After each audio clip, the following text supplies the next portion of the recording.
ಶಿರಡಿ ಸಾಯಿಬಾಬಾರ ದರ್ಶನ ಮಾಡಿದ್ರೆ ನಮ್ಮೆಲ್ಲರ ಕಷ್ಟ ದೂರವಾಗುತ್ತದೆ ಎಂಬುದು ಭಕ್ತರ ನಂಬಿಕೆಯಾಗಿದೆ.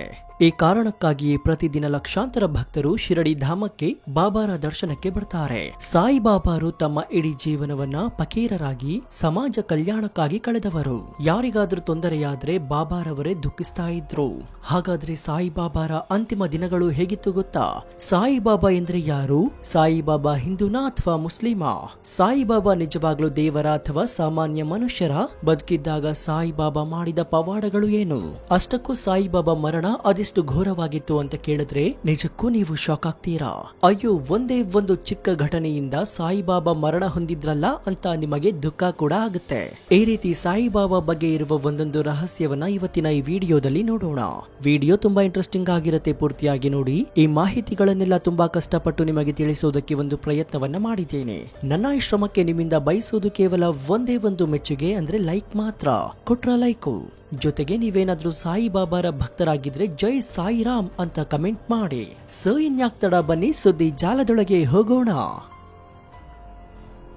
ಸಾಯಿಬಾಬಾರ ಭಕ್ತರು ಅವರನ್ನ ದೈವಿಕ ರೂಪವೆಂದು ಪೂಜಿಸುತ್ತಾರೆ. ಕೆಲವರು ಸಾಯಿಬಾಬಾರನ್ನ ಹಿಂದೂ ಎಂದು ಕರೆದರೆ ಇನ್ನು ಕೆಲವರು ಮುಸ್ಲಿಂ ಎಂದು ಕರೀತಾರೆ. ಎಲ್ಲಾ ಧರ್ಮದವರು ಸಾಯಿಬಾಬಾರ ಮೇಲೆ ನಂಬಿಕೆಯನ್ನ ಇಟ್ಟಿದ್ದಾರೆ. ಒಂದಿನ ಸಾಯಿಬಾಬಾ ಮರದ ಕೆಳಗೆ ಕುಳಿತುಕೊಂಡು ಇರ್ತಾರೆ. ಆಗ ಒಬ್ಬ ವ್ಯಕ್ತಿ ತನ್ನ ಕುದುರೆಗೋಸ್ಕರ ಹುಡುಕ್ತಾ ಬರ್ತಾರೆ. ಆಗ ಸಾಯಿಬಾಬಾ ಅವರು, ನೀನು ನಿನ್ನ ಕುದುರೆಗೋಸ್ಕರ ಹುಡುಕ್ತಿದ್ದೀಯಾ ಅಲ್ವಾ? ಈ ದಿಕ್ಕಿನಲ್ಲಿ ಹೋದ್ರೆ ನಿನ್ನ ಕುದುರೆ ಸಿಗುತ್ತೆ ಅಂತ ಹೇಳ್ತಾರೆ. ಆಗ ಆ ವ್ಯಕ್ತಿ, ನಾನು ನನ್ನ ಕುದುರೆನ ಹುಡುಕ್ತಾ ಇರೋದು ಇವರಿಗೆ ಹೇಗೆ ಗೊತ್ತಾಯಿತು ಅಂತ ಸಾಯಿಬಾಬಾರನ್ನೇ ಸಂಶಯದಿಂದ ನೋಡುತ್ತಾ ಎಲ್ಲಾ ಕಡೆ ಹುಡುಕಿದ್ರು ತನ್ನ ಕುದುರೆ ಮಾತ್ರ ಸಿಗೋದಿಲ್ಲ. ಇವರು ಹೇಳಿದ ದಾರಿಯಲ್ಲಿ ಹೋದ್ರೆ ನಿಜವಾಗಿಯೂ ಸಿಗುತ್ತಾ ಅಂತ ಅನ್ಕೊಂಡು ಆ ದಾರಿಯಲ್ಲಿ ಹೋಗ್ತಾರೆ. ಆಗ ಅವನ ಕುದುರೆ ಅವನ ಹತ್ತಿರ ತಾನಾಗಿಯೇ ಓಡಿ ಬರುತ್ತೆ. ಆದ್ದರಿಂದ ಅಚ್ಚರಿಗೊಂಡ ಆ ವ್ಯಕ್ತಿ ಮತ್ತೆ ಸಾಯಿಬಾಬಾರ ಹತ್ತಿರ ಬಂದು, ನೀವು ಯಾರು? ನಿಮಗೆ ಕುದುರೆಯನ್ನ ಹುಡುಕ್ತಾ ಇರೋದು ಹೇಗೆ ಗೊತ್ತಾಯಿತು? ನನ್ನ ಕುದುರೆ ಇದೇ ದಿಕ್ಕಿನಲ್ಲಿ ಇರೋದು ನಿಮಗೆ ಹೇಗೆ ಗೊತ್ತು ಅಂತ ಕೇಳ್ತಾನೆ. ಆಗ ಸಾಯಿಬಾಬಾ ಅದಕ್ಕೆ ಏನು ಹೇಳದೆ ಅಲ್ಲಾ ಮಾಲಿಕ್ ಅಂತಾರೆ. ಹಾಗೆ ಆ ವ್ಯಕ್ತಿ ಒಂದೇ ಸಮನೆ ನೋಡುತ್ತಾ, ನೀವು ಸಾಧಾರಣ ವ್ಯಕ್ತಿಯಲ್ಲ, ನೀವು ದೈವಿ ಶಕ್ತಿಯವರು. ನೀವು ನಮ್ಮ ಊರಿಗೆ ಬನ್ನಿ, ನಮ್ಮ ಊರಿನ ಎಲ್ಲಾ ಜನರಿಗೂ ನಿಮ್ಮ ಅವಶ್ಯಕತೆ ಇದೆ ಅಂತ ಹೇಳ್ತಾರೆ. ಆಗ ಸಾಯಿಬಾಬಾ ಹಾಗೆ ಆಗಲಿ ಅಂತ ಅವರ ಜೊತೆಗೆ ಹೆಜ್ಜೆ ಹಾಕ್ತಾರೆ. ನಂತರ ಶಿರಡಿಯಲ್ಲಿ ಒಂದು ಮದುವೆ ಸಮಾರಂಭ ಇರುತ್ತೆ. ಆ ಮದುವೆ ಸಮಾರಂಭಕ್ಕೆ ಬಾಬಾ ಬರ್ತಾರೆ.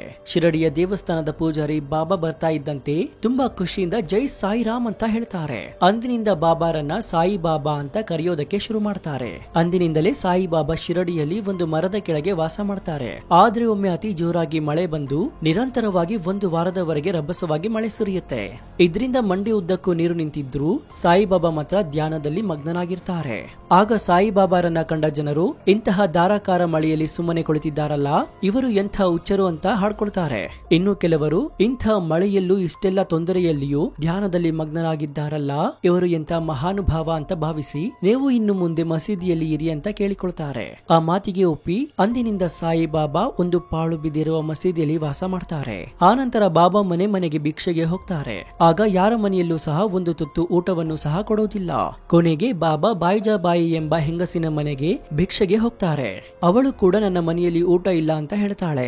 ಆಗ ಬಾಬಾ, ತಾಯಿ, ನಿನ್ನ ಮನೆಯಲ್ಲಿ 12 ಚಪಾತಿ ಮತ್ತು ಅದೆಷ್ಟು ಅನ್ನವಿದೆ, ಈ ಬಡ ಫಕೀರನಿಗೆ ಒಂದು ತುತ್ತನ್ನ ನಿರಾಕರಿಸ್ತಾ ಇದೆಯಲ್ಲ ಅಂತಾರೆ. ಆಗ ಬಾಯಿಜಾಬಾಯಿ, ನೀವು ಸಾಮಾನ್ಯ ಮನುಷ್ಯರಲ್ವೇ ಅಲ್ಲ, ತಾವು ತೃಪ್ತಿಯಾಗುವಷ್ಟು ಆಹಾರವನ್ನ ಸೇವಿಸಿ ಅಂತ ಸಂತಸದಿಂದ ತನ್ನ ಮನೆಯಲ್ಲಿ ಇದ್ದ ಆಹಾರವನ್ನ ಬಾಬಾರಿಗೆ ನೀಡ್ತಾಳೆ. ಅಂದಿನಿಂದ ಬಾಯಿಜಾಬಾಯಿಗೆ ಬಾಬಾ ಮೇಲೆ ಭಕ್ತಿ ಭಾವ ಉಂಟಾಗುತ್ತೆ.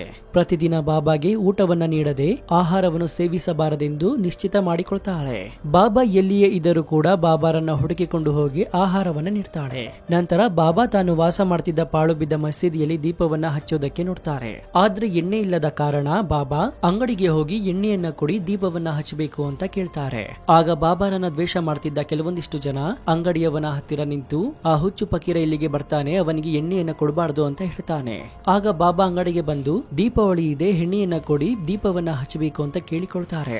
ಆಗ ಅಂಗಡಿಯವನು, ಅಲೆಮಾರಿ ಫಕೀರನಿಗೆ ಎಣ್ಣೆಯನ್ನ ಕೊಡೋದಕ್ಕೆ ಆಗೋದಿಲ್ಲ, ನಮ್ಮ ಬಳಿ ಎಣ್ಣೆಯೇ ಇಲ್ಲ ಅಂತ ಹೇಳಿ ಕಳಿಸ್ತಾನೆ.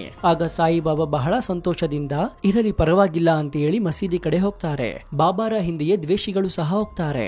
ಆ ಸಮಯದಲ್ಲಿ ಸಾಯಿಬಾಬಾ ಒಂದು ಚಮತ್ಕಾರವನ್ನ ಮಾಡ್ತಾರೆ. ಅದು ಏನಂದ್ರೆ ಸಾಯಿಬಾಬಾ ಒಂದು ಗಡಿಗೆಯಲ್ಲಿ ಇದ್ದಂತಹ ನೀರನ್ನ ಎಲ್ಲಾ ದೀಪಗಳಿಗೆ ಹಾಕಿ ದೀಪವನ್ನ ಹಚ್ಚಿ ಇಡ್ತಾರೆ. ಆ ದೀಪಗಳು ಪ್ರಕಾಶಮಾನವಾಗಿ ಉರಿಯುತ್ತೆ. ಇದನ್ನೆಲ್ಲ ಕಂಡವರು ಓಡಿ ಬಂದು ಕ್ಷಮೆಯನ್ನ ಯಾಚಿಸ್ತಾರೆ. ಅಂದಿನಿಂದ ಹಿಂದೂಗಳು ಮುಸ್ಲಿಮರು ಎಲ್ಲರೂ ಬಾಬಾನ ಲೀಲೆಯನ್ನ ಕಂಡು ಸಾಯಿಬಾಬಾರ ಶಿಷ್ಯರಾಗ್ತಾರೆ. ಸಾಯಿಬಾಬಾರನ್ನ ನೋಡಲು ಬರುವ ಭಕ್ತರಿಗೆ ಆಹಾರವನ್ನ ಸಿದ್ಧಪಡಿಸುವಾಗ ಬಾಬಾ ಕುದಿಯುವ ಪಾತ್ರೆಯೊಳಗೆ ಕೈ ಇಟ್ಟು ಆಹಾರ ಬೆಂದಿದ್ಯೋ ಇಲ್ವೋ ಎಂದು ನೋಡ್ತಾರೆ. ಕುದಿಯುತ್ತಿರುವ ಪಾತ್ರೆಯೊಳಗೆ ಕೈ ಹಾಕಿದ್ರೂ ಸಹ ಸಾಯಿಬಾಬಾ ಅವರಿಗೆ ಏನೂ ಆಗೋದಿಲ್ಲ. ಇದನ್ನ ಕಂಡ ಭಕ್ತರು ಆಶ್ಚರ್ಯಚಕಿತರಾಗ್ತಾರೆ. ಒಂದ್ಸರಿ ಶಿರಡಿ ಸುತ್ತಮುತ್ತಲು ಇರುವ ಊರುಗಳಲ್ಲಿ ಅತಿ ಭಯಂಕರ ಕಾಲರ ರೋಗ ಬರುತ್ತೆ. ಜನರು ಸಾವನ್ನಪ್ತಾ ಇರ್ತಾರೆ. ಆಗ ಶಿರಡಿಯ ಊರಿನ ಜನರು ಸಹ ಕಾಯಿಲೆಗೆ ಇದರಿ ಬಾಬಾ ಹತ್ತಿರ ಓಡಿ ಬಂದು ನಮ್ಮನ್ನು ಕಾಯಿಲೆಯಿಂದ ಕಾಪಾಡು, ನಮ್ಮ ಊರಿಗೆ ಬರುವ ಮುನ್ನ ಆ ಕಾಯಿಲೆಯಿಂದ ನಮ್ಮ ಊರನ್ನು ರಕ್ಷಿಸು ಅಂತ ಕೇಳ್ತಾರೆ. ಆಗ ಬಾಬಾ ಗೋಧಿ ಹಿಟ್ಟನ್ನ ಸ್ವತಃ ತಾವಾಗಿಯೇ ರೂಪಿ ಅದನ್ನ ಶಿರಡಿ ಸುತ್ತಮುತ್ತಲು ಚೆಲ್ಲಿ ಅಂತ ಹೇಳ್ತಾರೆ. ಅದೇ ರೀತಿ ಗೋಧಿ ಹಿಟ್ಟನ್ನ ಶಿರಡಿಯ ಸುತ್ತಮುತ್ತಲು ಚೆಲ್ಲಿದಾಗ ಕಾಯಿಲೆ ರೋಗಗಳು ಶಿರಡಿಯ ಒಳಗೆ ಕಾಲಿಡೋದೇ ಇಲ್ಲ. ಒಂದಿನ ಹಿಂದೂ ದೇವಾಲಯದ ಪೂಜಾರಿ ಸಾಯಿಬಾಬಾ ಅವರ ಹಣೆಗೆ ಕುಂಕುಮ ಇಟ್ಟಿರುವ ಹಾಗೆ ಒಂದು ಕನಸು ಬೀಳುತ್ತೆ. ಆಗ ಪೂಜಾರಿ ತಕ್ಷಣ ಸಾಯಿಬಾಬಾ ಹತ್ತಿರ ಓಡಿ ಬಂದು ಭಕ್ತಿ ಭಾವದಿಂದ ಸಾಯಿಬಾಬಾ ಹಣೆಗೆ ಕುಂಕುಮವನ್ನ ಇಡಲು ಹೋಗ್ತಾರೆ.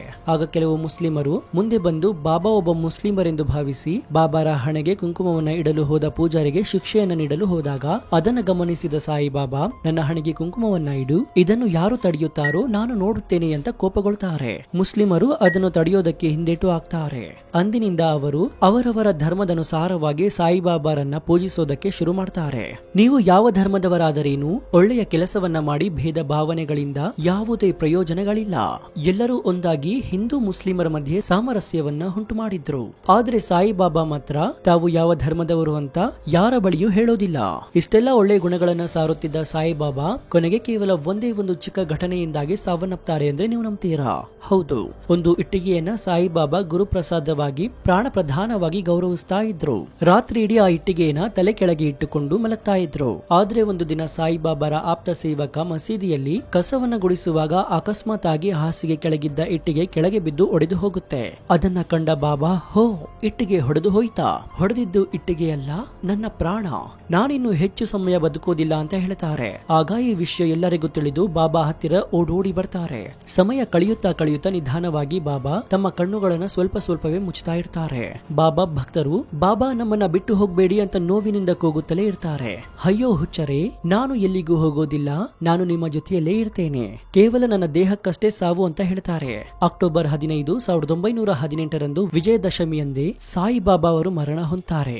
ಆಗ ಬಾಬಾ ಬಾಬಾ ಎಂಬ ರೋಧನೆಯೊಂದಿಗೆ ಮಸೀದಿ ದುಃಖ ಸಾಗರವಾಯಿತು. ಭಕ್ತರ ಹೃದಯಗಳು ದುಃಖ ಸಾಗರವಾಯಿತು. ನಂತರ ಸಾಯಿಬಾಬಾರ ಅವಶೇಷವನ್ನ ಬೂಟಿವಾಡದಲ್ಲಿ ಸಮಾಧಿ ಮಾಡಲಾಯಿತು. ಇನ್ನೊಂದು ಅದ್ಭುತ ಏನಂದ್ರೆ ಶಿರಡಿ ಸಾಯಿಬಾಬಾನ ವಿಗ್ರಹವನ್ನ ಕೆತ್ತನೆ ಮಾಡೋದಕ್ಕೆ ಶಿಲ್ಪಿ ಎಷ್ಟೇ ಪ್ರಯತ್ನ ಪಟ್ಟರೂ ಸಹ ಆ ವಿಗ್ರಹದಲ್ಲಿ ಸಾಯಿಬಾಬಾ ರೂಪ ಬರ್ತಾ ಇರಲಿಲ್ಲ.